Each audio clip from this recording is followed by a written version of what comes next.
আসসালামু আলাইকুম। সবাই কেমন আছেন? আশা করি সবাই খুব ভালো আছেন। আজকে একটা কেক কাটিং ভিডিও নিয়ে চলে এলাম। এখানে 2 ডিমের একটি পাউন্ড কেক দেখতে পাচ্ছেন আমি ডিমোল্ড করার জন্য রেডি করছি। এটা অরেঞ্জ ফ্লেভারের 2 ডিমের একটি পাউন্ড কেক ছিল। উপরে আমি বাদাম কুচি দিয়েছি। এটা কিন্তু চুলায় করা। চুলায় এত সুন্দর কালার এসেছে, আলহামদুলিল্লাহ, মাশাআল্লাহ, খুব সুন্দর হয়েছে। খেতেও খুব মজা হয়েছিল।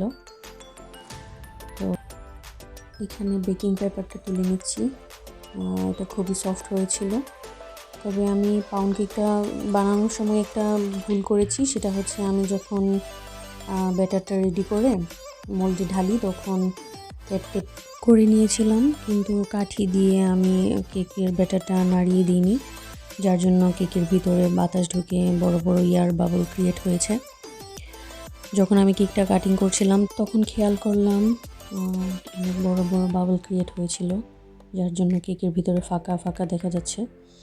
যাই হোক, এটা আমার ভুলের জন্য হয়েছে। আপনারা কেকের ব্যাটারটা খুব ভালো করে কাঠি দিয়ে নাড়িয়ে নেবেন। আর এই রেসিপিটা আপনারা চাইলে আমি একটা ভিডিও করে দিব।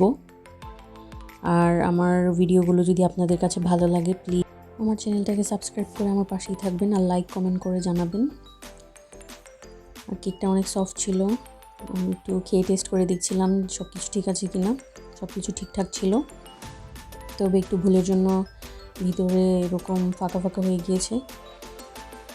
যাই হোক, আজকে ভিডিওটি এই পর্যন্তই। আশা করি সবাই ভালো লেগেছে। সবাই ভালো থাকবেন, আমার জন্য দোয়া করবেন। ইনশাল্লাহ আবার নতুন কোনো ভিডিওতে দেখা হবে। সবাইকে ধন্যবাদ। আল্লাহ হাফেজ।